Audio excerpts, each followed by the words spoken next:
Thank you. It's an honor to be here. That's the title of my talk. It's humbling. Basically, what I will try to make some reflections on is the type of political order we see and where it's heading. And of course, the natural point of departure for this is the EU's white paper that came out in March last year. They have 5 scenarios. I'm basically using 3. And these are the idea that the EU is becoming a segmented political order. I will explain that. The other question is whether there is or can be a process of core consolidation.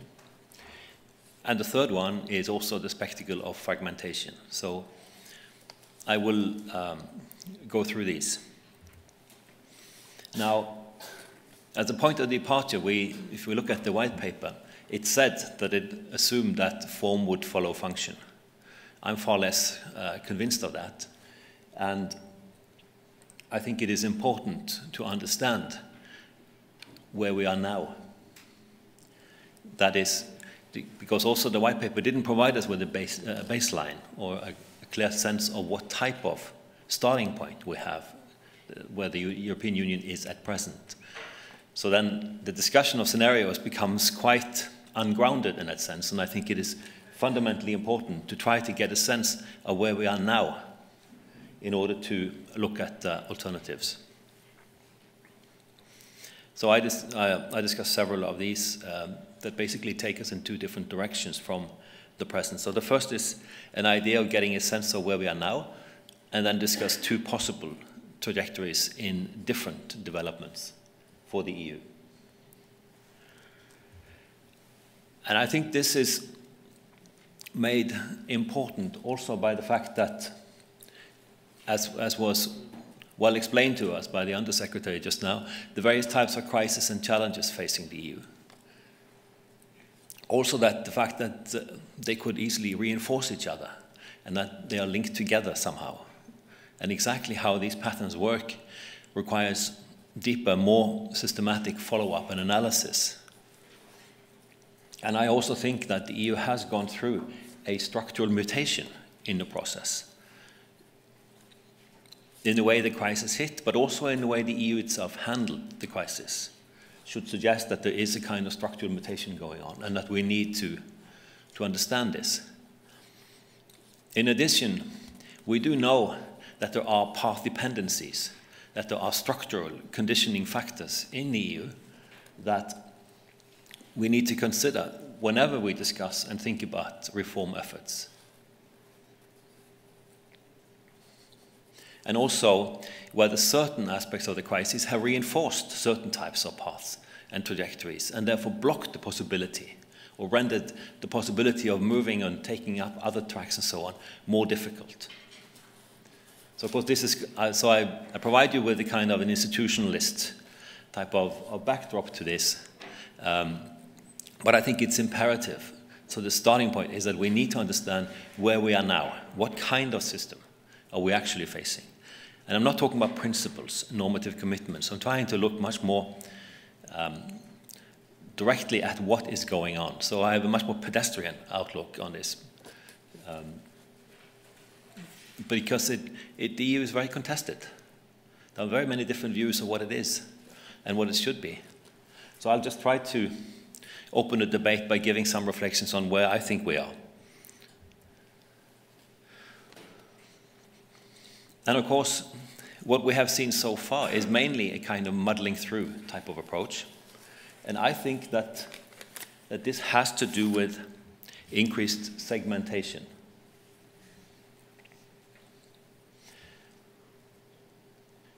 And I think this has to do with the structural mutations that the EU has gone through. And I think that it also has to do with the EU's handling of the crisis.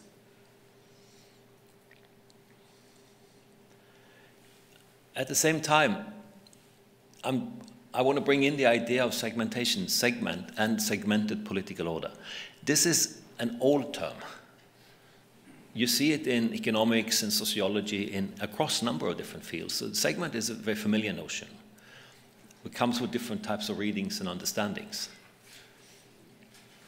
And many political systems have elements of political segmentation. So this is not anything distinctive. This is not anything about sui generis or anything like this. It's rather taking a rather familiar notion, but also trying to locate that in a discussion about the EU. So my argument is that the EU has been moving towards a segmented political order. That's raising the stakes. For instance, in the US, they were talking about segments in a political system, kind of iron triangles within certain types of sectors of the political system, linking interest groups, bureaucrats, experts together in certain triangles in the system. This is a familiar one from societal corporatist states such as Norway. This is also very familiar. In agriculture, we have a very strongly developed type of segment. But I'm raising the bar by saying that maybe we need to think about the EU as a segmented political order. So I'm I'm putting down the thesis or the hypothesis, basically. It's a working hypothesis that this might be something we need to think about in terms of the structure itself, how the system itself is configured, not simply an element of the system. This is, of course, a very risky undertaking. Can you talk about a segmented political order as a political system?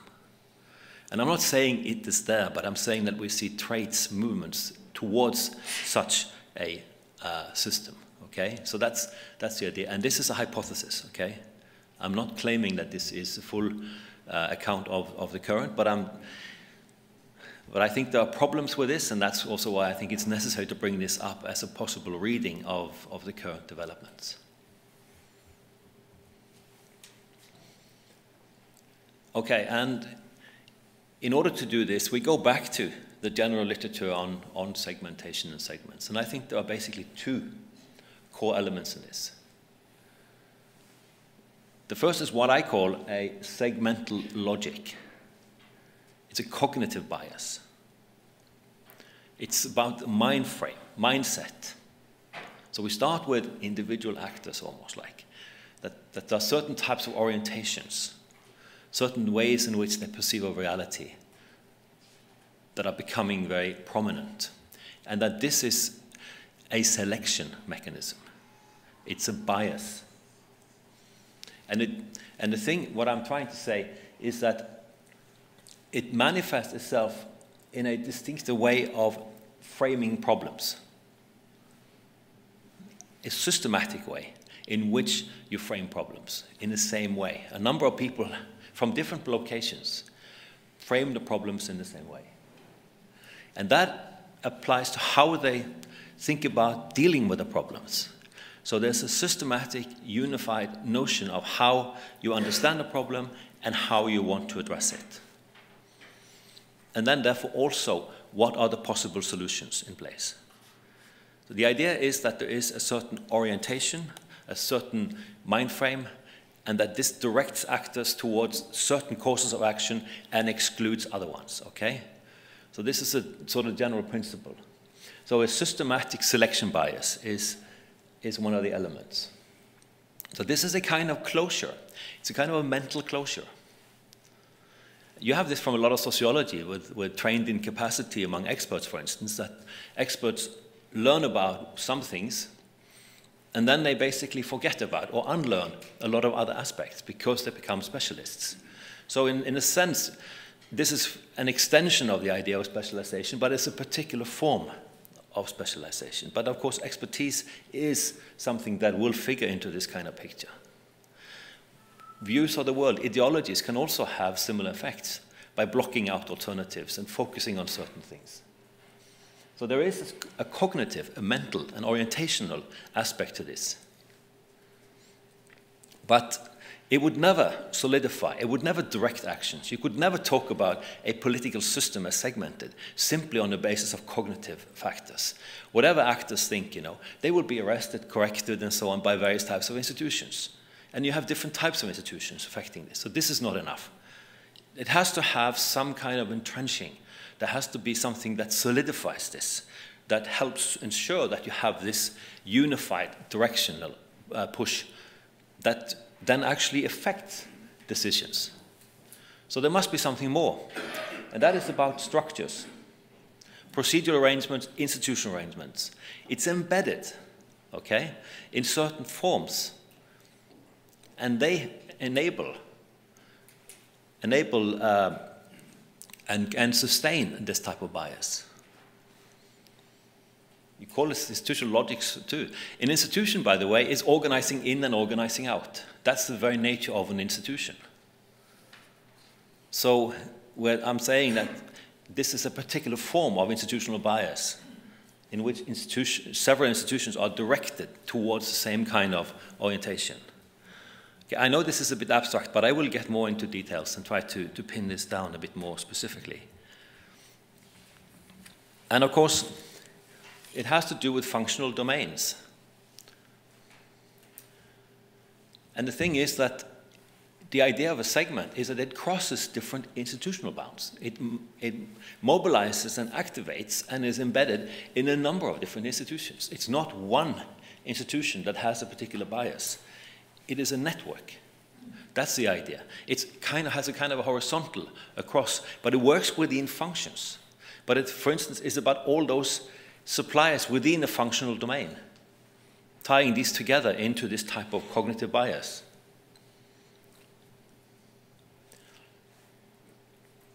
And that also means you have pathologies in governing.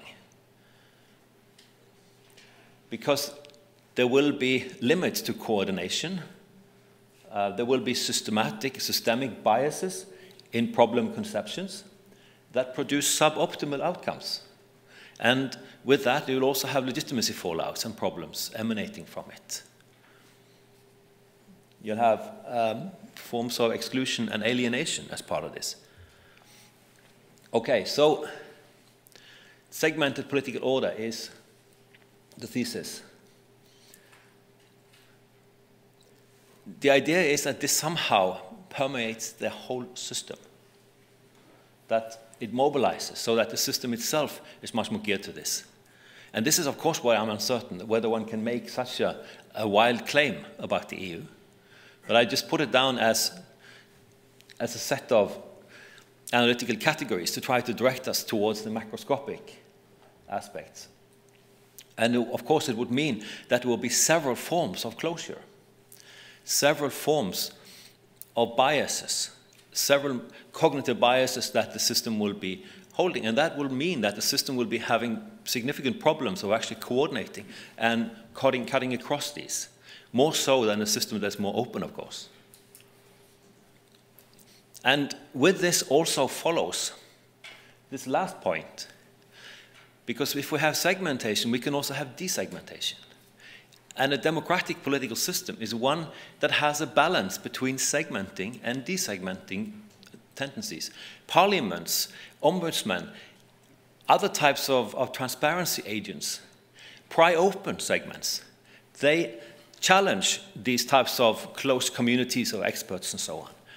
And that's how the political systems manage to have a balance between harnessing expertise at the same time as having an open and broader type of political interaction, and being able to address things and see how they relate to each other without getting trapped in certain types of tracks or logics.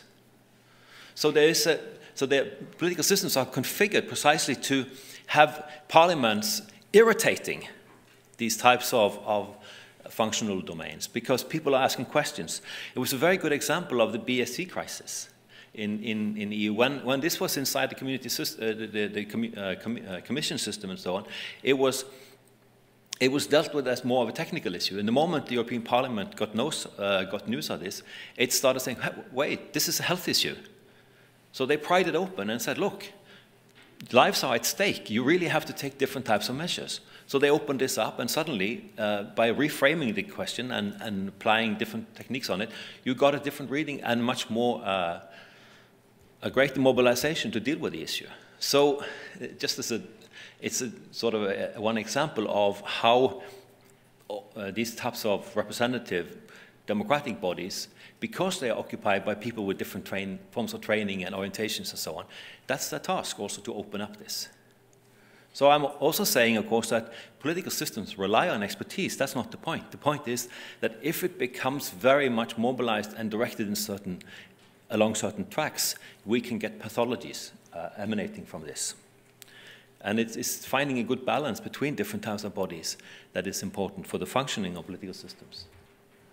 Now, with the EU, I think there are basically two aspects of kind of cognitive bias that are starting to manifest themselves in the EU. One is the socioeconomic aspect.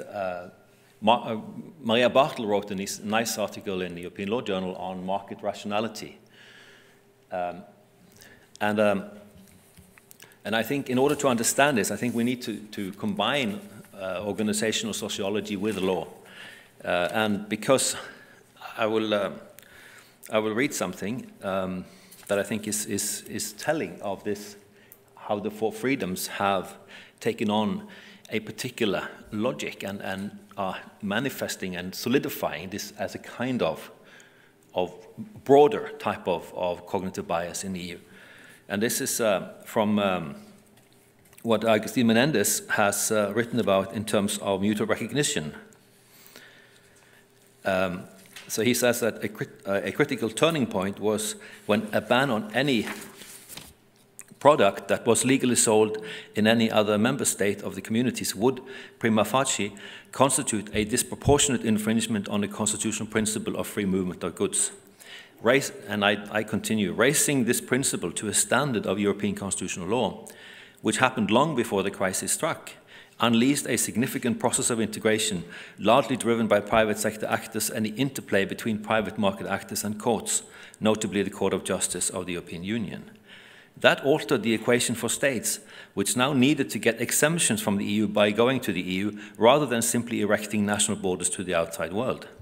We thus see how one configuration of actors in the EU within the community system, but which cuts across the public-private divide, has been instrumental in fostering horizontal market harmonization. Parliaments were typically at the sidelines of this dynamic process. Okay, so this is more of an institutional, legal institutional account of how, broadly speaking, the understanding of market rationality has come in. So there is a certain type of conditioning. And I think that conditioning is reinforced by the EU's regulatory style and also, and therefore the limits of policy instruments it has, and also the limitations on fiscal means. So there are further institutional factors of this that are sort of reinforcing this type of legally structured conditioning. And remember, it is a dynamic process that links private sector actors with the EU system, market actors. And towards, like Turkula Isiksel has been talking about market citizenship and the type of stronger embedding of market actors in this type of system. So this is typically a mix of a kind of cognitive orientation with institutional elements.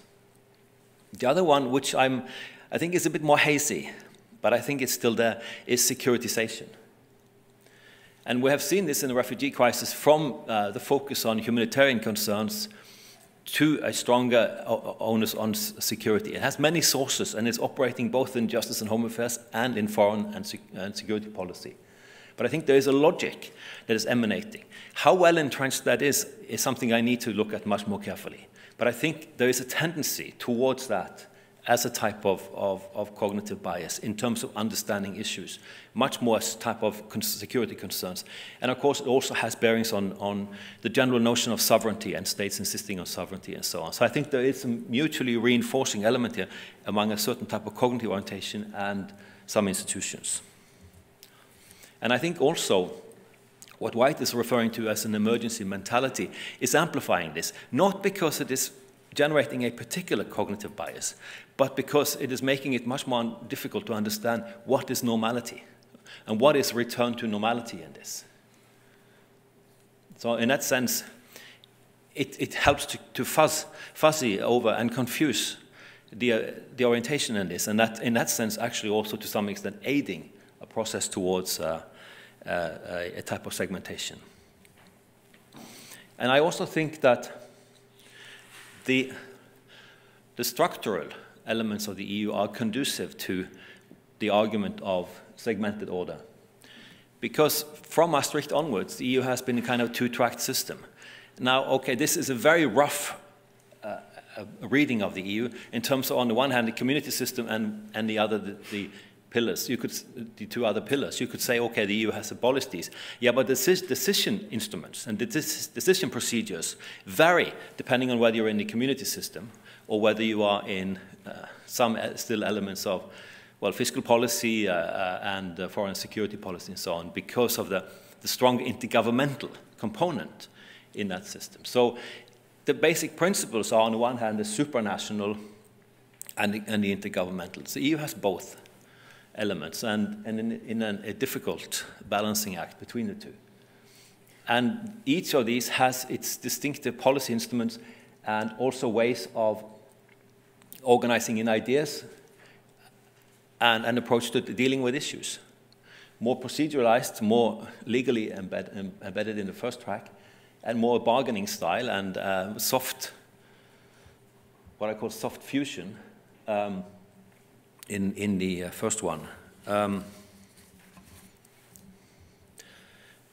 Now, why I think this is also actually conducive to the notion of segmentation is because of the way in which we have a horizontal functional separation between the supranational community and the more intergovernmental aspects.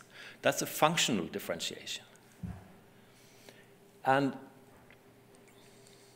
it constrains horizontal coordination. And you can also see this, for instance, with the Parliament's own different presence in these two tracks, basically. So it has generated a certain types of constraint. That is amplified by the way in which the community system tends to depoliticize issues, whereas you have the bargaining issue in the core powers and so on of the state in the other, more intergovernmental system. So you have more of sort of a policy making in the community system and more politics in the other. This is a very, very rough sketch, but it's just sort of trying to tease out more explicitly sort of the underlying principles.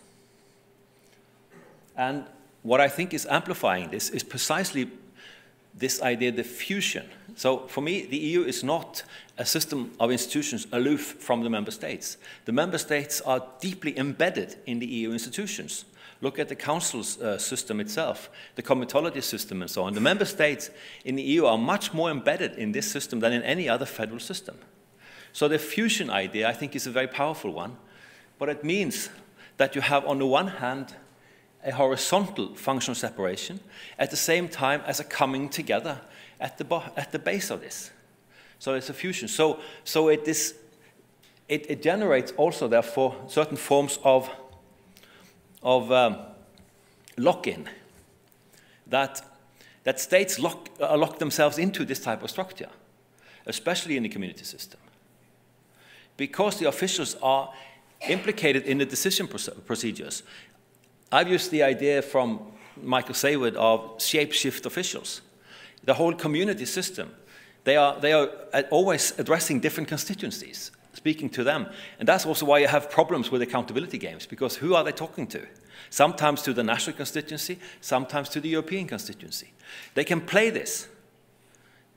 That's how the structure works. So the embedding of officials in this, but it also means that there is a stronger lock-in. It's more difficult for them to escape because they are implicated in all the decisions, in this sense. At the same time, the structural configuration also puts significant constraints on what, for instance, the first track, the community system, can do, because it's lack of fiscal means. And that this is also retained through this kind of functional horizontal separation. So that's why this system is lopsided, but it is actually, in that sense, ironically quite centralized. I think the Eurozone crisis has reinforced these types of patterns of segmentation.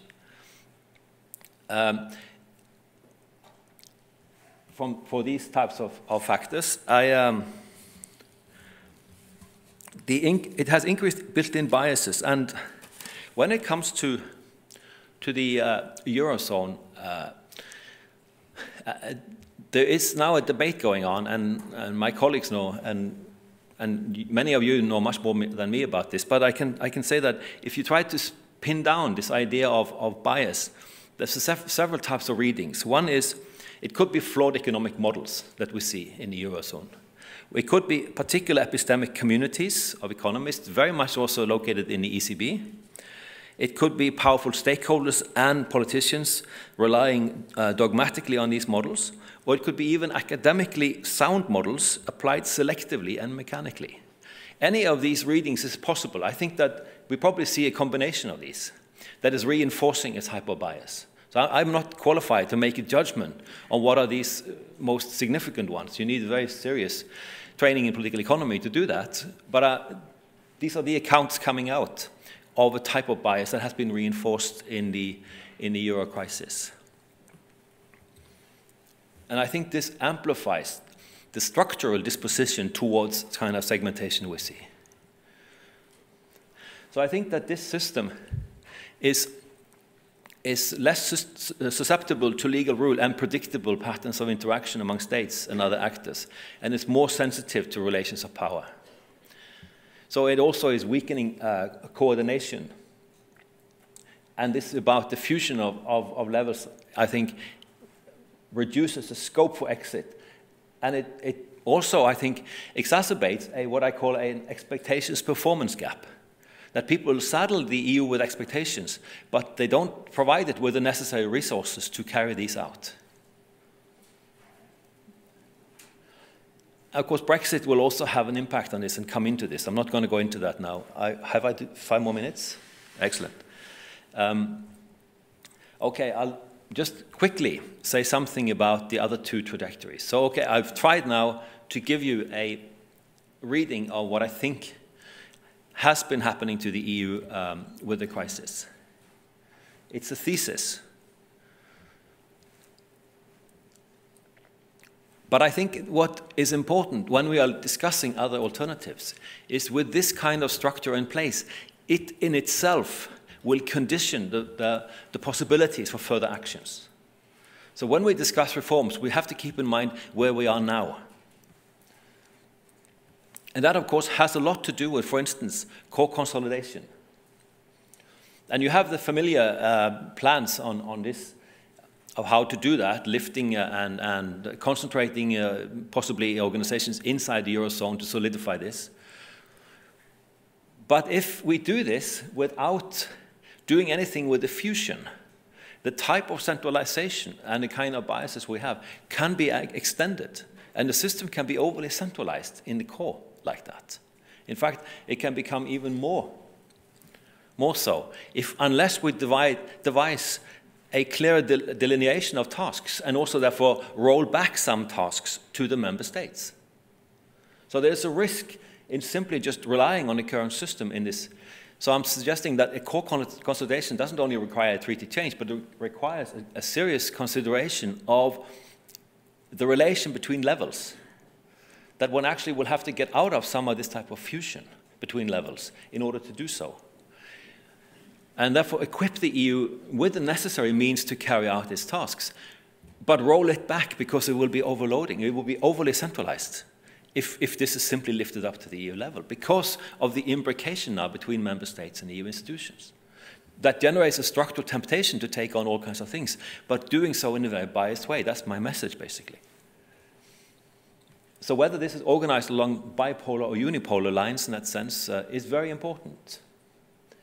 also, I think what we have to keep in mind is that there is an important distinction between polity and policy differentiation. In the Eurozone, I think we already now see policy differentiation, that institutions are taking on and concentrating on activities inside the Eurozone, but the institutions haven't been reconfigured to serve the Eurozone mainly.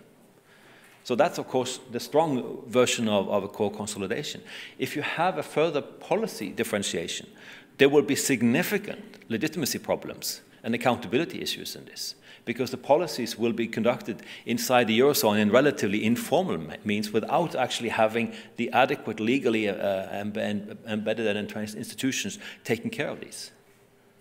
So that's actually a very problematic scenario. So there's a number of factors. Also, the idea of leadership was addressed yesterday, how to do this, but I just wanted to point the fact that this takes a stronger look at requires a stronger look at the current structure if we're going to get there. And particularly, I think one needs to pay attention to this segmenting components. Of course, another dilemma in doing so is that the European Council must be a very important operator in this. At the same time, if you really rely on that, what kind of assurance do you have? So it again also has to do with how you organize a treaty process. If this is going to prove successful, it has to be a different type of process. That in itself is a significant challenge. Okay. The implications, well, if you actually manage to get a kind of bipolar structure here and this type of system, then the shift will be to those that are out. And then, of course, there's the question of two-tiered or three-tiered outs and so on, and the relation among all those states that are no longer members in, or even in the Eurozone. And how the EU also frames this in terms of those that are members but not still in the Eurozone. So, I mean, there's a lot of different types of questions. But I think the division line then will be much more between the ins and the outs of this. And for the UK, it's going to be really interesting to find out where it's going to be located in this kind of scheme. If the EU manages to move forwards, given the length it will take to negotiate Brexit, the EU has quite a bit of time to reconfigure itself in the process. 2 more minutes on the last scenario. Basically,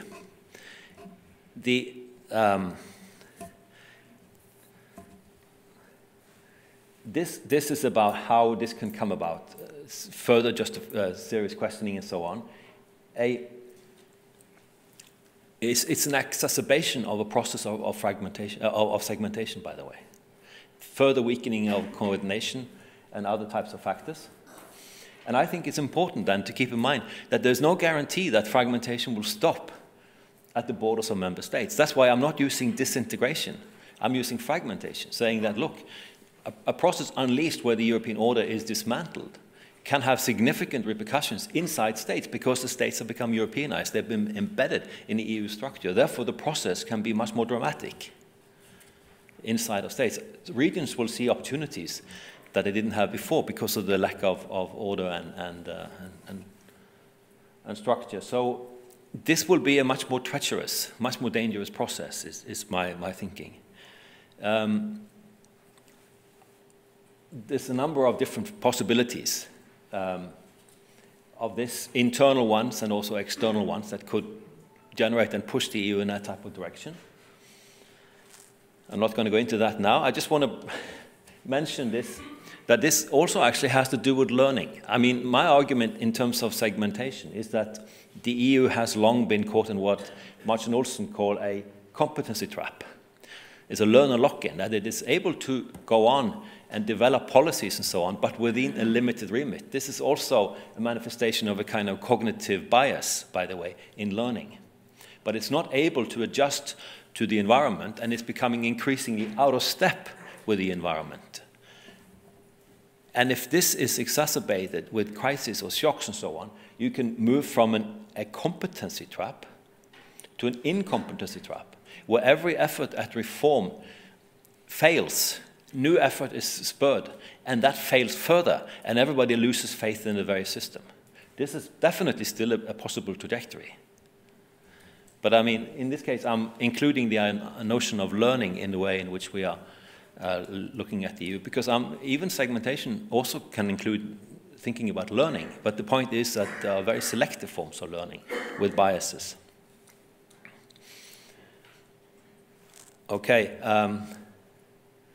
so the EU today is vulnerable to external and internal shocks.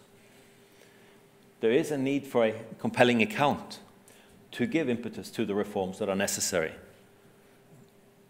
We need a federalism, or whatever we want to call it, that is capable of connecting with Europe's centuries-long preoccupation with balancing unity and diversity, capable of balancing shared rule with self-rule in a democratically viable manner. Thank you.